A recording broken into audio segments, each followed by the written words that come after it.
नमस्कार, prime news देख रहे हैं आप और आपके साथ मैं हूं अब्दुल समद इसरार। उत्तराखंड स्पीकिंग में आप सभी का स्वागत है। चलिए खबरों की शुरुआत करेंगे। कुंभ मेला 2027 के लिए केंद्र सरकार ने उत्तराखंड वासियों के लिए बड़ी सौगात दी है, बड़ा खजाना खोला है। भारत सरकार ने 500 करोड़ रुपए जारी किए हैं। कुंभ की तैयारियों के लिए केंद्र से बड़ा सहयोग मिला है। सीएम धामी ने प्रधानमंत्री नरेंद्र मोदी का आभार भी जता दिया है। दिव्य और भव्य कुंभ मनाने की तैयारियां तेज भी हो चली हैं। आधारभूत ढांचे और सुरक्षा व्यवस्था पर जोर दिया जाएगा। सनातन संस्कृति के महापर्व को अब ऐतिहासिक स्वरूप मिलता हुआ नजर आएगा। तो देखिए, उत्तराखंड में साल 2027 में होने वाले महाकुंभ की तैयारियों ने रफ्तार पकड़ ली है। मुख्यमंत्री पुष्कर सिंह धामी ने कुंभ मेले के लिए केंद्र सरकार द्वारा 500 करोड़ रुपए की धनराशि जारी किए जाने पर प्रधानमंत्री नरेंद्र मोदी का आभार व्यक्त किया है। सीएम धामी ने कहा है कि कुंभ केवल एक धार्मिक आयोजन नहीं है, बल्कि हमारी आध्यात्मिक विरासत का महापर्व है।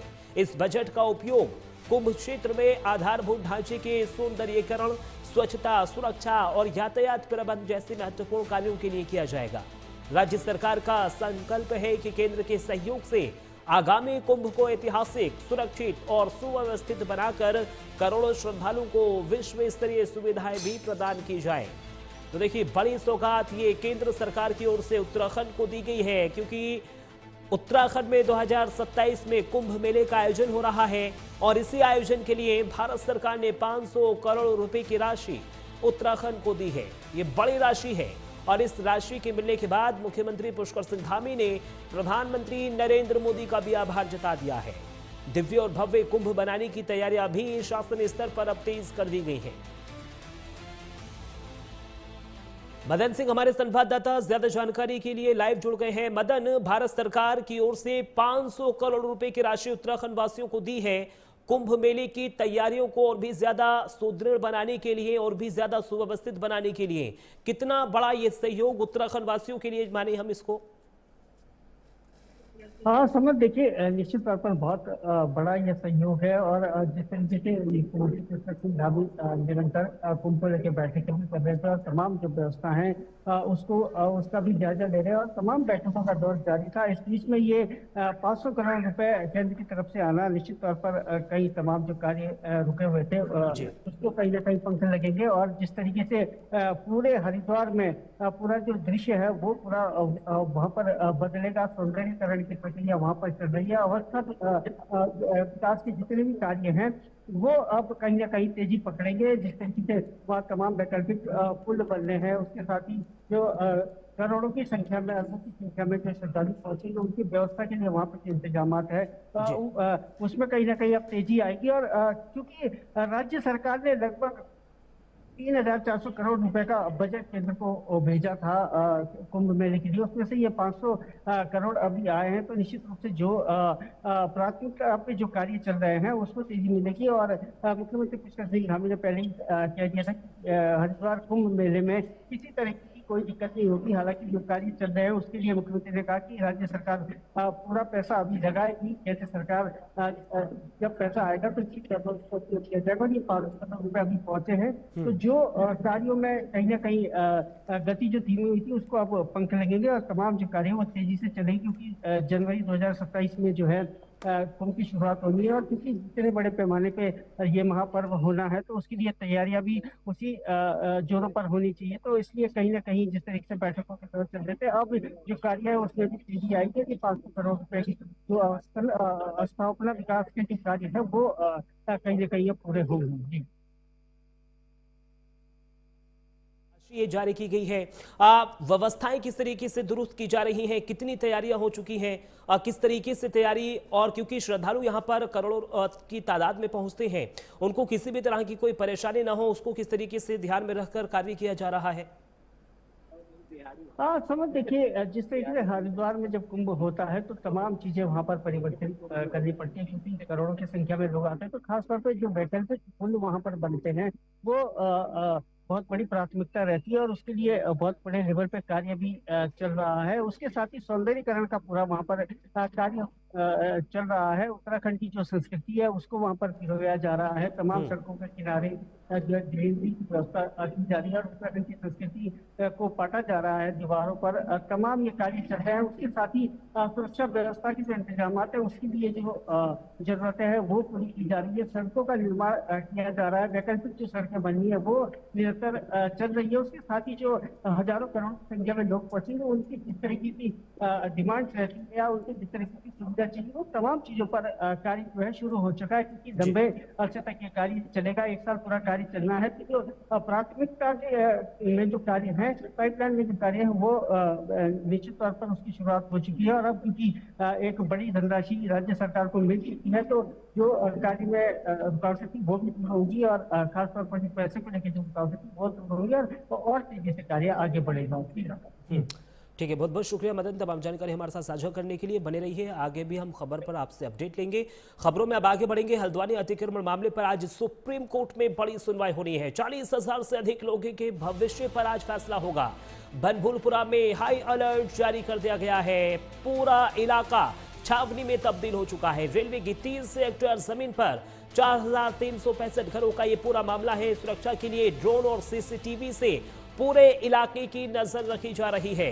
बाहरी जिलों से फोर्स भी बुलानी पड़ी है क्योंकि मामला ये बहुत ही ज्यादा संवेदनशील है। पीएसी और आईआरबी की टीम भी मौके पर तैनात की गई है। हल्द्वानी के बनभूलपुरा क्षेत्र में रेलवे भूमि पर अतिक्रमण के मामले में आज सुप्रीम कोर्ट में महत्वपूर्ण सुनवाई होनी है। इस फैसले पर इलाके के 4,365 घरों और करीब 40,000 लोगों का भविष्य टिका है। मामले की संवेदनशीलता को देखते हुए प्रशासन ने पूरे क्षेत्र में हाई अलर्ट जारी कर दिया है। शहर भारी पुलिस बल के साथ पीएसी और आईआरबी की टीमें तैनात की गई हैं। ड्रोन और सीसीटीवी से निगरानी रखी जा रही है ताकि सुरक्षा व्यवस्था पूरी तरीके से सुव्यवस्थित ढंग से सुचारू रह सके। पुलिस की ओर से भी लगातार गश्त किया जा रहा है। पैदल फ्लैग मार्च निकाला जा रहा है और इसी के साथ साथ लोगों से शांति व्यवस्था कायम रखने की भी अपील की जा रही है, क्योंकि 40,000 से अधिक लोगों के भविष्य पर आज फैसला सुप्रीम कोर्ट में होने जा रहा है। पूरा बनभूलपुरा छावनी में तब्दील हो चुका है। चप्पे चप्पे पर पुलिस की तैनाती की गई है। सुरक्षा व्यवस्था की दृष्टि से पुलिस लगातार फ्लैग मार्च निकाल रही है। लोगों से शांति व्यवस्था कायम रखने की भी अपील की जा रही है। अतिक्रमण का जो मैटर सुप्रीम कोर्ट में जो है सुनवाई के लिए नियत है। इस सुनवाई का संवेदनशीलता को देखते हुए संपूर्ण बनभूलपुरा क्षेत्र में और हल्द्वानी क्षेत्र में जो है आवश्यकता के अनुसार जो इम्पोर्टेंट वाइटल पॉइंट्स पे विभिन्न प्रकार की फोर्सेस को हमने तैनात किया है। एहतियातन के तौर पर पुलिस, पीएसी, फायर, एपी का पुलिस बल, सीपी का पुलिस बल और विभिन्न प्रकार की जो है अभिसूचना तंत्र को सबको डिप्लॉय कर लिया है। साथ में मॉनिटरिंग और सर्विलांस के लिए ड्रोन्स, वीडियो कैमरास और मोबाइल यूनिट्स सब कुछ हमने तैनात कर लिया गया है। सभी से अपील है कि जो न्याय संगत जो ये जो न्यायिक मैटर्स का जो है एज पर रूल्स फॉलो करें। किसी को कोई डरने की जरूरत नहीं है, परंतु जो खुराफाती एलिमेंट्स है, अगर किसी प्रकार की खुराफात करते हैं या किसी प्रकार का उपद्रव करते हैं तो सख्त कार्रवाई। और लगातार मदन सिंह भी हमारे संवाददाता हमारे साथ लाइव जुड़े हुए हैं। मदन, अतिक्रमण मामले पर आज देखिए सुप्रीम कोर्ट में सुनवाई होनी है। 40,000 से अधिक लोगों के भविष्य पर आज फैसला होना है। क्या कुछ प्रारंभिक हम माने कि सुप्रीम कोर्ट क्या कुछ फैसला सुना सकता है और कैसी स्थिति अभी बनभूलपुरा में है, क्योंकि यह बहुत ज्यादा संवेदनशील मामला है। बाहर से भी कहा जा रहा है कि फोर्स को बुलाना पड़ा है। चप्पे चप्पे पर यहाँ पर पुलिस यानी तैनात है। सीसीटीवी से भी नजर रखी जा रही है पूरे इलाके की। हाँ, निश्चित तौर पर असमन बहुत बड़ा मामला है और चूंकि लगभग 40 से 50 हजार लोगों के जीवन का मामला है और जब 2016-17 में ये मामला खुला था और वो बताया गया था कि ये रेलवे की जमीन है जिस पर अतिक्रमण हुआ है, उसके बाद तमाम दौर वहां पर चले। कई बार लाठीचार्ज भी हुआ, कई बार पुलिस को लोगों का हमला भी झेलना पड़ा। लेकिन अब जो है जब मामला कोर्ट की शरण में गया और आज सुप्रीम कोर्ट ने जो डेट सुनाई थी, तब से जो है चाहे हल्द्वानी की बात करें, आप बनभूलपुरा की बात करें, वहां पर तमाम चाहे इंदिरा नगर या गफूर बस्ती ये तमाम ऐसे क्षेत्र जो प्रभावित क्षेत्र वहां को पूरी तरीके से सील कर दिया गया है और लगभग एक सप्ताह से वहां पर पुलिस पहरा दे रही है, क्योंकि कुछ भी होने की आशंका हो सकती है। इतनी बड़ी तादाद में लोग इंतजार कर रहे हैं और अगर फैसला कहीं उलट आता है तो परिस्थितियां वहां पर बिगड़ भी सकती है। जिस तरीके से हमने पहले भी देखा है कि कई बार वहां पर परिस्थितियां बिगड़ने की संभावना बनी है। हालांकि मामले को हर एक बार संभाल लिया गया है, लेकिन क्योंकि अब लोगों के जीवन से जुड़ा हुआ ये सवाल है और लगभग 4,000 के आसपास वो परिवार हैं जिनका जीवन इसी पर टिका हुआ है कि आज सुप्रीम कोर्ट किस तरीके का फैसला देगी, क्या वो वहां रहेंगे या उनको वहां से हटाया जाएगा। हालांकि जिस तरीके की परिस्थितियां ये उम्मीद भी की जा रही है कि फैसला जो है विपरीत ही आ सकता है, कि कई बार जो है मामले की जब छानबीन की गई तो अतिक्रमण का मामला सामने निकल करके आया था। बहरहाल सुप्रीम कोर्ट के हाथ में किस तरीके का फैसला आता है, लेकिन अगर सुरक्षा व्यवस्था की बात करो तो पूरी तरीके से चाक चौबंद व्यवस्था वहां पर की गई है।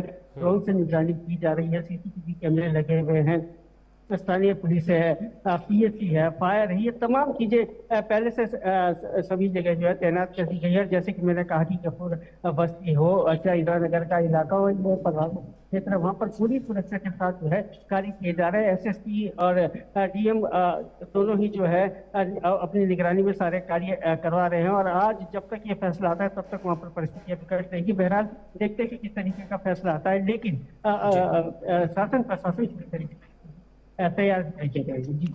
बिल्कुल मदन, बहुत ही ज़्यादा सेंसिटिव ये मामला है। हालांकि हमें ये भी देखना होगा कि सुप्रीम कोर्ट इस पूरे मामले में क्या कुछ अपना फैसला सुनाता है। बहुत बहुत शुक्रिया तमाम जानकारी हमारे साथ साझा करने के लिए। चलिए अब खबरों में आगे बढ़ेंगे। उत्तराखंड में कई बड़ी विकास योजनाओं को हरी झंडी। चंपावत में भव्य श्री गौलजू देवता कॉरिडोर बनाया जाएगा। उत्तराखंड सचिवालय में व्यय वित्तीय समिति की बैठक हुई है। मुख्य सचिव ने यह बैठक की अध्यक्षता की है। हल्द्वानी खेल विश्वविद्यालय के निर्माण को मंजूरी भी मिली है। देहरादून के आमवाला तरला में सीवरेज नेटवर्क बिछाया जाएगा। सितारगंज केंद्रीय कारागार के विस्तार का रास्ता भी साफ हो चला है। उत्तराखंड में विकास की रफ्तार को तेज करते हुए मुख्य सचिव आनंद वर्धन की अध्यक्षता में कई महत्वपूर्ण परियोजनाओं को प्रशासनिक मंजूरी दे दी गई है। सचिवालय में आयोजित इस बैठक में मुख्यमंत्री की घोषणाओं को अमलीजामा पहनाते हुए चंपावत में श्री गौलजीव देवता कॉरिडोर और गौरल चौड़ मैदान में स्टेडियम निर्माण पर मुहर लग गई है। इसके अलावा हल्द्वानी में प्रस्तावित खेल विश्वविद्यालय के प्रशासनिक भवन और छात्रावास के लिए करोड़ों रुपए का बजट भी स्वीकृत किया गया है। राजधानी देहरादून के आमवाला तरला क्षेत्र में सीवरेज नेटवर्क और सितारगंज केंद्रीय जेल के विस्तारीकरण कार्यों को भी हरी झंडी मिल गई है। मुख्य सचिव ने निर्देश दिए हैं कि सभी निर्माण कार्यों में स्थानीय संस्कृति और नैसर्गिक सुंदरता का विशेष ध्यान रखा जाए।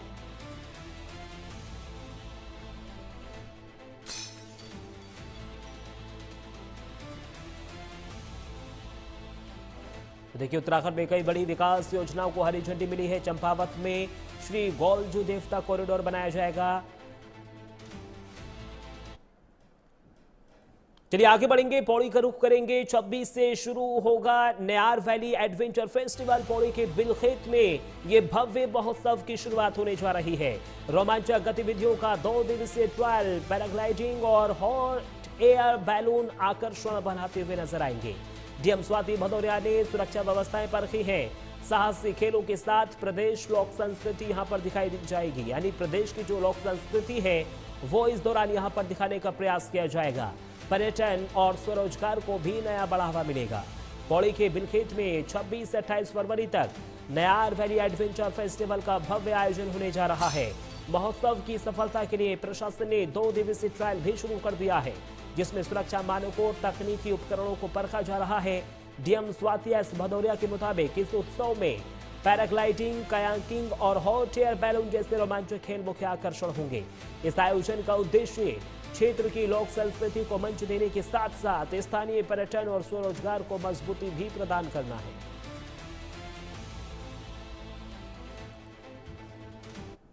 इसमें जो हमारा नयार वैली एडवेंचर फेस्टिवल है ये 26 से 28 तारीख तक बिलखेत में जो सतपुली के पास है वहाँ पे ऑर्गेनाइज किया जाएगा और उसमें कई प्रकार की हमारे जो एडवेंचर स्पोर्ट्स हैं उसका ऑर्गेनाइजेशन किया जा रहा है, जैसे कयाकिंग है, एंगलिंग है, इसमें पैराग्लाइडिंग भी है, paramotoring, hot air balloon, paramotoring, hot air balloon आदि ये सारी जो चीज़ें हैं ये तो इनफैक्ट लोगों के लिए भी रहेंगी, जो आम जनता वहाँ पे आ रहा है। इनफैक्ट टैंडम पैराग्लाइडिंग भी उनके लिए अवेलेबल रहेगी। तो हम लोगों का इसमें यही प्रयास है कि ज़्यादा से ज़्यादा लोग यहाँ पे आएँ और वो केवल दर्शक बन के ना आएँ, रादर वो इसको एक्सपीरियंस भी करें, एडवेंचर जो स्पोर्ट्स हैं वो खुद भी उसमें प्रतिभाग कर सकें। और इसके लिए ये सारी चीज़ें हॉट एयर बलून, पैराग्लाइडिंग और पैरामोटरिंग और साथ में एक एडवेंचर जोन, ये 4 एक्टिविटीज़ ऐसी हैं जो कि स्पेशली वहाँ आने वाले टूरिस्ट के लिए रखी गई हैं।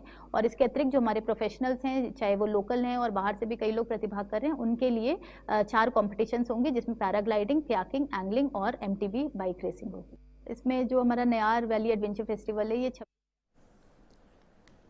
चलिए आगे बढ़ेंगे। उत्तराखंड में राहुल गांधी और मोहम्मद दीपक की मुलाकात को लेकर सियासी घमासान शुरू हो गया है। बीजेपी के वरिष्ठ विधायक और प्रदेश प्रवक्ता विनोद चमोली ने इस मुलाकात पर कटाक्ष करते हुए इसे कांग्रेस की तुष्टीकरण की रणनीति करार दिया है। चमोली ने तंज कसते हुए कहा है कि जो दीपक से मोहम्मद दीपक बन जाएगा वो कांग्रेस के लिए पूजनीय हो जाता है। उन्होंने आरोप लगाया कि कांग्रेस ऐसी प्रवृत्तियों को बढ़ावा देकर देवभूमि की डेमोग्राफी और शांति व्यवस्था को खतरे में डाल रही है।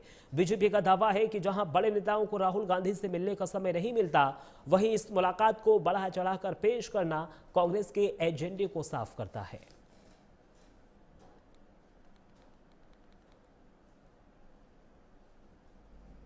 तो अब आप देख रहे ना, प्रमाण है ना। अब राहुल गांधी से कांग्रेस के बड़े से बड़े नेता आसानी से मिल नहीं पाते।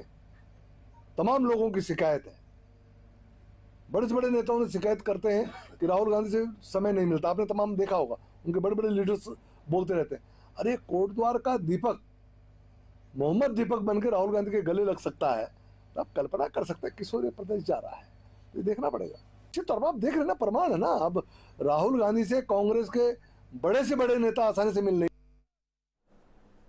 आगे बढ़ेंगे। धर्मनगरी हरिद्वार के व्यस्ततम विष्णु घाट चौराहा पर सोमवार देर रात सिलेंडर फटने से भीषण आग लग गई। आग इतनी विकराल थी कि उसने 3 दुकानों के साथ साथ सामने स्थित 2 होटलों को भी अपनी चपेट में ले लिया। घटना के वक्त होटलों के अंदर 4 यात्री फंसे हुए थे, जिन्हें प्रशासन और स्थानीय लोगों की मदद से समय रहते सुरक्षित बाहर निकाल लिया गया। सूचना मिलते ही दमकल की गाड़ियों ने मौके पर पहुंचकर आग पर काबू पा लिया है। गनीमत ये रही है कि इस हादसे में कोई भी जनहानि नहीं हुई है, लेकिन दुकानों का सारा सामान जलकर राख हो गया है।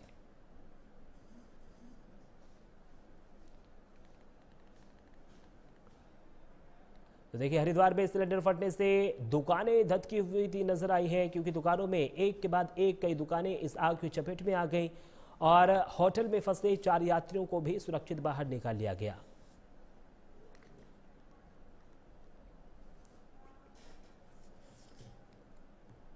चलिए खबरों में आगे बढ़ेंगे और बात अब पौड़ी की करेंगे, जहां पंप ऑपरेटर ने आत्मदाह की धमकी दी है। 26 फरवरी को डीएम कार्यालय में आत्मदाह की चेतावनी दी गई है। जल संस्थान के संविदा कर्मचारियों का गुस्सा अब 7वें आसमान पर फूट चला है। 38 कर्मचारियों को हटाने से श्रमिक संघ भड़का हुआ है। समान वेतन और बहाली की मांग पर कर्मचारी अड़े हुए हैं। जल संस्थान प्रशासन और ठेकेदार पर कई गंभीर आरोप लगाए गए हैं। तो देखिए, पौड़ी में उत्तराखंड जल संस्थान संविदा श्रमिक संघ ने सरकार और विभाग के खिलाफ मोर्चा खोल दिया है। संघ के जिला अध्यक्ष सुरजीत डोबरियाल ने समस्याओं का समाधान न होने पर आगामी 26 फरवरी को जिलाधिकारी कार्यालय परिसर में आत्मदाह करने की चेतावनी दी है। इसी के साथ कर्मचारियों का आरोप है कि श्रीनगर और श्रीकोट क्षेत्र में बिना नोटिस 38 श्रमिकों को नौकरी से हटा दिया गया है। कर्मचारी समान कार्य, समान वेतन और विभागीय समायोजन की भी मांग कर रहे हैं। तो वहीं जल संस्थान के अधीक्षण अभियंता का भी कहना है कि संबंधित कर्मचारी को आरोपों के आधार पर ठेकेदारों ने हटाया है और मामले का निर्णय ठेकेदार को ही लेना है। एक सुरजीत सिंह डोबरियाल नाम का व्यक्ति है। 20 तारीख को जो है डीएम कार्यालय में मेरी उससे मुलाकात हुई। डीएम साहब के पास भी हो गया था कि मैं 26 तारीख को जो है सो आत्मदाह करूंगा। ये एक ठेकेदार का आदमी है, हमारा कोई रेगुलर एम्प्लॉय नहीं है। और ठेकेदार ने 5-6 महीने पहले इस पर कोई आरोप लगाया था या क्या था कि ये आदमी जो है ड्यूटी सही से नहीं करता या ये पानी में जहर डाल सकता है। उसने ऐसा हमें लिखित में दिया था, उसके द्वारा इसको निकाला गया था। तो अभी परसों भी हमने इससे बात की है, तो उसकी आर्थिक स्थिति और उसकी स्थिति को देखते हुए हमने इसको कहा है कि भाई अगर आप चाहें तो हमारी सतपुली अमृत 2 में भी कार्य कर सकते हैं। लेकिन उनके द्वारा कहा गया है कि नहीं, मैं सिर्फ ज्वाल पर ही काम करूंगा। तो देखते हैं, अगर वो कहीं वो काम करना चाहेंगे तो उनके अनुभव के आधार पर हम किसी ठेकेदार से रिक्वेस्ट करके कह सकते हैं भाई अनुभव आदमी है, इनको आप लगाने का कष्ट कर सकते हैं। चलिए आगे बढ़ेंगे। पंतनगर में 4 दिवसीय खेल उत्सव का भव्य आगाज हो चला है। राज्यपाल ने खेल प्रतियोगिता का शुभारंभ किया है। राज्यपाल गुरमीत सिंह ने विजेताओं को मेडल भी बांटे हैं। 800 मीटर रेस में अंकित और नीतू ने बाजी मारी है। अनुशासन और संकल्प का उत्सव है खेल, राज्यपाल की ओर से कहा गया है। तो देखिए, उत्तराखंड के महामहिम राज्यपाल गुरमीत सिंह ने पंतनगर विश्वविद्यालय में 4 दिवसीय उत्तराखंड राज्य विश्वविद्यालय खेल प्रतियोगिता का दीप प्रज्वलित कर शुभारंभ किया है। इस दौरान राज्यपाल ने खेल मशाल जलाकर युवाओं का उत्साहवर्धन किया और 800 मीटर रेस के विजेताओं को मेडल प्रदान किए। पुरुष वर्ग में अल्मोड़ा के अंकित नाथ और महिला वर्ग में नैनीताल की नीतू ने प्रथम स्थान हासिल किया है। खिलाड़ियों को संबोधित करते हुए राज्यपाल ने कहा है कि आयोजन केवल एक प्रतियोगिता नहीं है, बल्कि हमारी युवा शक्ति के अनुशासन और संकल्प का भी उत्सव है।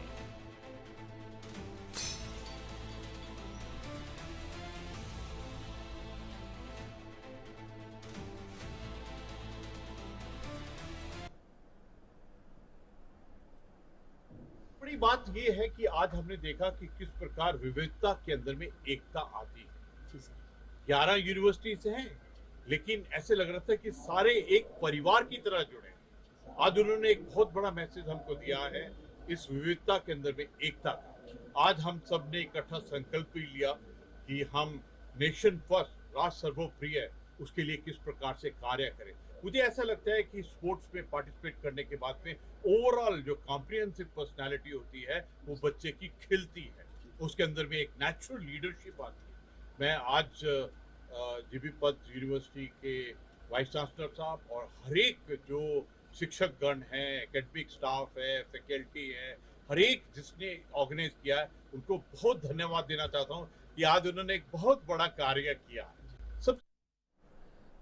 गदरपुर के जलौरी में लकड़ियों को लेकर ग्रामीणों ने वन विभाग के खिलाफ मोर्चा खोल दिया है। भाखड़ा रेंज में प्लांटेशन क्षेत्र की सड़ी घड़ी लकड़ियां ग्रामीणों को न मिलने से नाराज लोगों ने रेंज अधिकारी का घेराव किया और जमकर विरोध प्रदर्शन किया। जानकारी के मुताबिक तराई केंद्रीय वन प्रभाग रुद्रपुर के अंतर्गत आने वाली भाखड़ा रेंज में इन दिनों प्लांटेशन की सफाई का कार्य चल रहा है। सफाई के दौरान प्लाटों में पड़ी सड़ी गली लकड़ियां आसपास के ग्रामीणों को जलाने के लिए दी जाती रही हैं, लेकिन इस बार ग्रामीणों को लकड़ी नहीं मिल रही है।